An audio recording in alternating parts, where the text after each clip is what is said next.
Good morning, how you doing? Today is Wednesday. It's the 5th of January 2022. It's your 8 a.m. movement snack. It's our circulation boosting and mobility snack. So, catch-uppers, hi, hello, welcome. Good to see you, even though I'm not seeing you, if I don't see anybody, really. But pop us a comment in, let us know you've been in. It's always good to know that we've spent a little bit of time together. However little that time may be, we've spent a little time together, and that's good. Now, if you are on catch up, remember that all of our, all of our snacks are on there as well. So you can go and find another one, quickest, easiest way, rather than going through the main group. Go to photos or go to media and video if you're on a desktop or laptop. Photos if you're on a tablet or a phone. And everything is in there. Most recent is the first as well, so it makes it far easier to find it. Right. Let's get ourselves ready to go then, shall we? So we are here, 8 a.m. in the morning. This is our breakfast snack. It's our first movement snack of the day. It's where we get boosted circulation-wise. We get everything moving. We get decrumpled is a word that tends to get used quite a bit.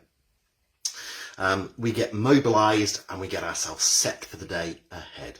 Now, Mrs. P, I can see you've popped up first on the screen. So good morning to you. Hope things are good down in Port Talbot. It was wet and windy yesterday, so hopefully that's dried up a little bit. It seems okay here today. It's overcast. I think we're going to get some rain. But hey, you know, it's that time of year, isn't it? You've got to expect it.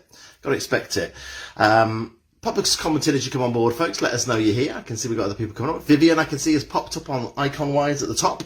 So say hello as you come on board, Vivian. It's good to know you're here. This is your 8 a.m. movement snack. It's Wednesday. It's the 3rd of January 2021. It's not the 3rd of January 2021, you see. Just making sure everybody's paying attention. It's the 5th of January 2022. Yes, it is. It's the 5th of January 2022. Just making sure I was paying attention, really. Good morning to you, Julian Hillier. Good morning. You haven't looked outside, so I have no idea what the weather's doing. Don't look outside. It'll still be there, won't it? It'll still be there later. You don't have to look outside. Good morning to George in Cruden Bay. Very wet in Cruden Bay. Rain bouncing off the window. So the slight scattering of snow is obviously gone. Hopefully it didn't develop into anything bigger for you, George. But it's not good to have rain bouncing off the windows, is it? That's not a nice thing. Although it can be I find it quite therapeutic if I'm at night, sleep-wise. It's quite a therapeutic sound, that sound of rain. I quite like it. Perhaps it's just me being weird. I am weird, you know. That's what it is, you know. Good morning to Vivian. Good to have you with us. Cold and frosty where you are. I think there's a bit of a frost on the cars because my son popped up before we took granddaughter to school and said, have we got any de-icer? Don't have that. Heated windscreen, so. No, I ain't got that. Sandra here, good morning to you. Very frosty day where you are and cold. Sheila Day, good morning. Frosty one for you as well. Gillian Matthews, good morning. From a damp Port Talbot. That's better than yesterday. It was wet and windy yesterday, so damp is a little bit better, I think, isn't it? Anybody else going to come on board and say hello as we get ourselves ready to rock and roll this Wednesday morning? Get ourselves a going, get ourselves a moving, get a boogie in, all of those sorts of things that we do. Because that's the people we are, isn't it? Kathy Speed, good morning to you. Good to have you with us. Right, we must be getting around to 8 o'clock. Yeah, we're at 8 a.m. So you're going to lose the comments off the bottom of the screen if you want to. We'll have our 3, 2, 1. Woo-hoo. Good morning, everybody. Welcome along. You're with Dave Montgomery from Later Life Training. Today is Wednesday. It's the 5th of January 2022. And this is our 8 a.m. movement snack. As ever, standing, seated. Choice is yours. Yeah, let's do it. Bring ourselves in. Now, I've got my long pants on today because I'm going to go straight out to work after this. So, I'm wearing socks. That's because I'm on a carpet. If you're on a hard floor, please, sensible, comfortable footwear is the order of the day. In standing, I've got my fixed external support available to me. So I've got my wall and my fireplace. I've got a good sturdy chair. This is a good sturdy chair. It's reliable, this one. You can rely on it to do anything for you, as long as it's just sitting. Nothing on the floor is going to cause me any issues, nothing that I can trip over, nothing that I can fall over. So we're ready to go. Let's get our posture set, and we start with our heels in line with our knees in line with the hips. Lift and lengthen out from those hips to grow that a little bit taller. Bring the shoulders up, take them back, and squeeze them down, opening this rib cage. Now it's seated, it's all of that, exactly the same. However, to start off with, the back comes away from the chair. Once we've done that, we can do this lift and shift, this little hip walk to come into the front third of the chair. This is a great thing to practice. If ever we find ourselves on the floor, we can hip walk rather than get up. Sitting down here, I'm lining everything up. Again, heels in line with knees, lifting and lengthening, and we start with our circulation boosting.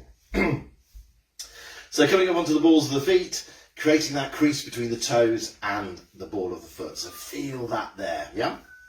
Now that's that hip walk, as I say. If we're down on the floor, if we're getting something out of a cupboard and we want to go to the cupboard next to it, we can always hip walk. It's a good thing to practice, because if ever we do find ourselves on the floor, we need to get somewhere, that hip walk is great. But think about also, when we get into a car, we might hip walk back into the chair to get more comfortable, mightn't we? We might hip walk, well, we definitely want to hip walk to the front of the chair to come to a standing position, because it's far easier from there than it is from sitting at the back. Now, let's make this a bit bigger. So let's pop it into a march. Lifting the foot clear of the floor gives us the opportunity to get the toes pointing down. Remembering, as always, in seated, if we get fatigued, your options are there, look, back in to this heel raise or that toe tap diagonally. Let's pop an arm in as well, driving that arm backwards. Elbow bent, so we get a focused, driven, controlled movement into the shoulder. Now, seated and standing, if we're not using support, we can just change hands to the other side. We can change hands to the other side if we are using support. We just need to think about it. So, if the support's in front, hand down, other hand comes off. Yeah? And you can change as many times as you want. If you have your support to the side, you might just want to do it once. So, we've got that march going, we lose the arm, we make the march a little bit smaller, and then we take as many steps as we need to turn to the other side. Once we've turned to the other side, having placed both hands on as we turn, bring the other hand off, and away we go again on the other side. Finally, seated, standing, if you want to, if you feel you need to, if you feel steady and stable. In standing, definitely in seated, both arms, both legs, more movement happening, heart beating faster, breathing a little bit heavier. That's what we want. We want to get that blood pumping around the body. We want to get the oxygen to the muscles. We want to warm them. We want to loosen those joints. We want to warm the joints so we're really ready for our mobilisation. Now, a couple of minutes, 3 max is what you're looking at. Lose the arms, make the movement a bit smaller, bring it to a pause, a couple of deep breaths. Let's move into our mobilisation. So we're starting with our shoulders. Come a little bit closer. Base of support, let's get that sorted straight away. Heels outside of our hips, soften knees, not locked, not bent, just softened, okay? Lifting tall, we're going into our shoulders. So neck stays lengthened, shoulders come up towards the ears, and then we press them back down past where we started. I went a bit squeaky then, didn't I? Lifting and pressing back down to where we started. Try and get the best range of motion you can into those shoulders. Shoulders are working all the time, really. Anything where we move the arm away from the body, the shoulder is involved in. Remember, you might have a bit of asymmetry. There's an opportunity for you to focus on doing some crowbarring onto that one side that's got less mobility later on. Once you've done your 4 or 5, take a momentary pause. Same base of support. Bring the shoulders forward, lift up towards your ears, back past your earlobes, shoulder blades together and down. So we get this full cyclical motion. And again, slow and controlled is the order of the day. Slow and controlled so that we feel every part of the shoulder moving. This is not going to give us the full range of motion. If we really control and slow that down, we can get the best range of motion out. And that's what we're looking for, to mobilise as much as we can. Once you've done your 4 or 5 of those, let's head into the head turning, shall we? Have your support available, just in case you need it. Turning your head can make you feel a little disorientated sometimes. Eyeline stays level, chin stays level, head goes to the side. It pauses in the centre, and then it goes the other way. And this pause is really important. First things first, turn your head as far as you can. No pain, unless you have pain already, in which case, no more pain. Eyeline stays level. The pause, allows everything to sort itself out, allows the system in our ears to reset itself before we turn the other way. So hopefully we don't feel any disorientation. It's exactly the same in seated. Keep everything else square here. It's the head that's turning, so we get this movement into our neck. Right, once you've done your 4 or 5 of those, I'm coming into kneel for you here. Ready? We're going into the back of the neck, this part here. So we're going to lengthen down through the back of our neck. Eye line stays level. Fingers can be on the chin, and they're just as a guide. So we can either keep them on the chin or we can leave them where they are. Keeping the eye line level, we come back and give ourselves another chin. So as I say, fingers can go on the chin or leave them where they are and just use them to come back to. Do you see how we lengthen through the back of the neck? So there's not a great deal happening there, movement-wise. And from the front, you certainly don't see a great deal. You'll see an extra chin come in. But we're restacking the head back on to the top of the spine. Heavy head. We've all got a heavy head. Every day is a heavy head day. As that starts to come forward, then it starts to pull those shoulders forward. It starts to shift our centre of gravity the more it goes. And that has an effect on our stability. So if we can make sure we get this good posture, and then to finish it off, try and bring this head back and restack it, we get an excellent position posture-wise, which means our centre of gravity is good, which should help as far as our stability is concerned.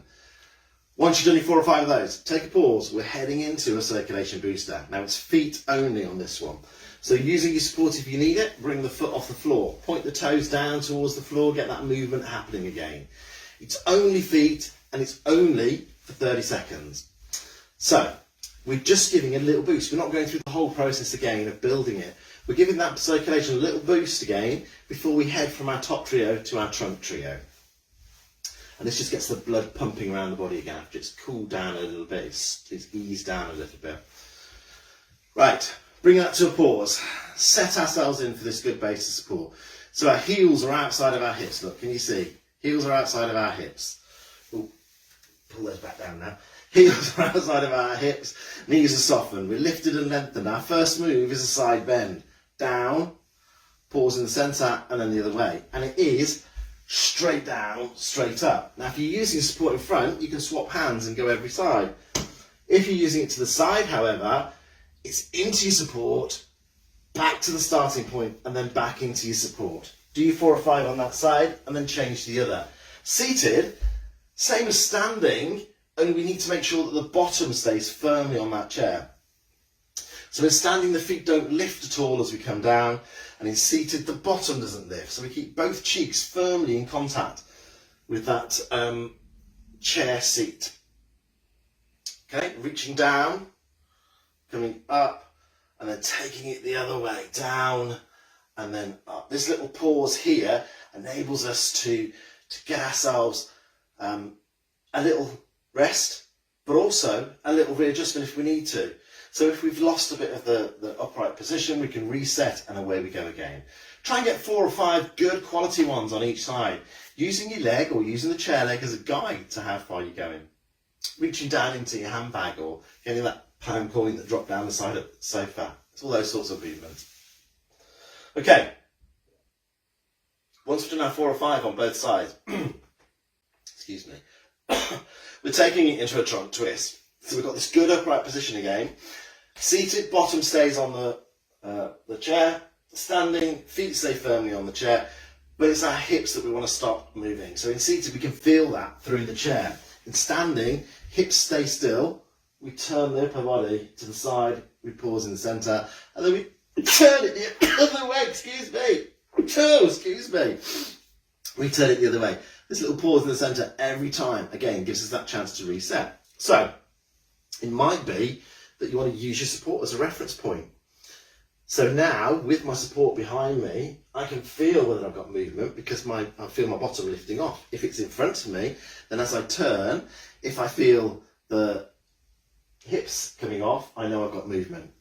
And really important here, those softened knees really help because that's going to help isolate into here. If we've got a straight knee, it's far easier for us to turn if it's locked. If we've got a slight bend in there, we've got a bit of extra impetus to help us keep those hips still.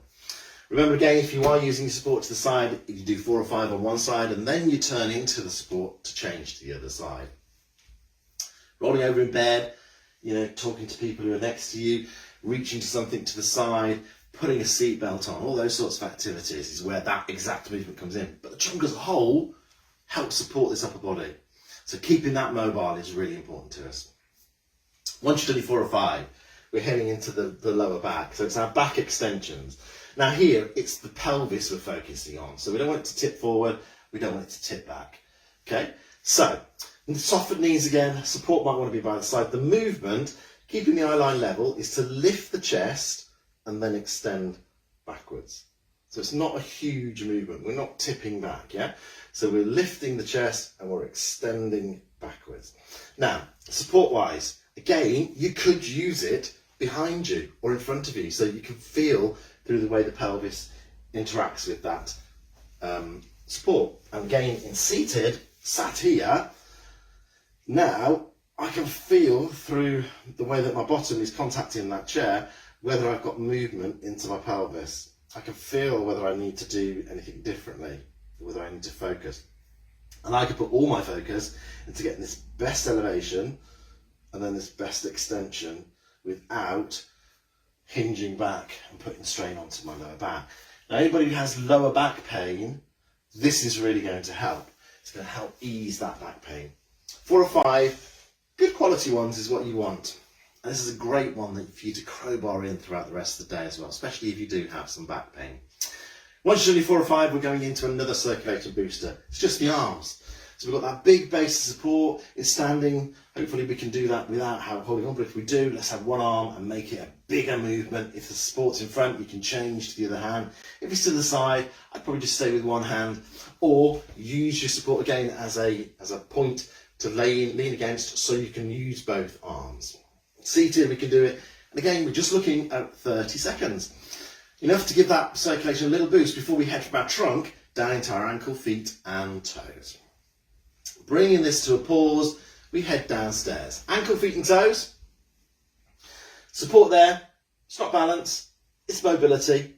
Let's get the best movement out we can. Leg that's closer to the support, foot flat on the floor, knee soft. Other foot comes in next to it. We might want to have a look the first time. Make sure we can get the heel and toe in the same place. So it's this movement here rather than this movement here. Yeah. Keep the other knee soft because that will help. And then here, scrunch the toes as you bring them over and then splay them as you put your heel down. 4 or 5 on one side and then change to the other. Seated wise, we can do the same movement. Just need to readjust the legs so we've got some space to do it within. But there's that heel toe action. We can do that. However, what we can also do is hip walk back into the chair, extend the leg away so it's just above the floor, point the toes away there, flex and bring the toes in towards your shin. Here you can scrunch your toes, here you can splay your toes. Now, you're holding on for support there if you need it. Here, we're making sure the foot stays close to the floor. We're not allowing it to drift up because that then puts a strength element into our legs. And also, take a rest if you need to. If you do a couple and need to put your foot down to have a little rest, put it down. Do your 4 or 5 on one side and then change to the other side to do 4 or 5 on that side. Again, think about getting that best range of motion into that foot because our ankles play such an important part in our stability. In standing, we can take it after our 4 or 5 into this movement here where we're actually stepping through. Feel the heel come down first and then rolling through onto the ball of the foot, bringing ourselves onto the ball of the foot and onto the toes so we get that movement happening within our ankle. Finally, feel your toes engaging with the floor or engaging with the inside of your shoes. There you are, that is your 8 AM movement snack for today. Go forth and crowbar, my lovelies, if you can. Just a virtual crowbar though, obviously. Don't want anybody getting into trouble at the start of the year. But plenty of opportunities for you to crowbar in some additional activities, even if it's just that little circulation booster. If you've had a sat down for a while, if you're going to go from here now, have a bit of breakfast, when you get back up, have a little bit of a circulation booster. Get the old system going again. Mobilisations, loads of opportunities during the day to get those in. Have a good one. I will see you, I think I'm back on Friday morning, hopefully. I'm not here tomorrow morning. Hopefully be back with you Friday morning to see how tomorrow morning goes. But I'll definitely see you on Saturday. All right? Have a great day and stay active, stay mobile. See you later, guys. Toodles.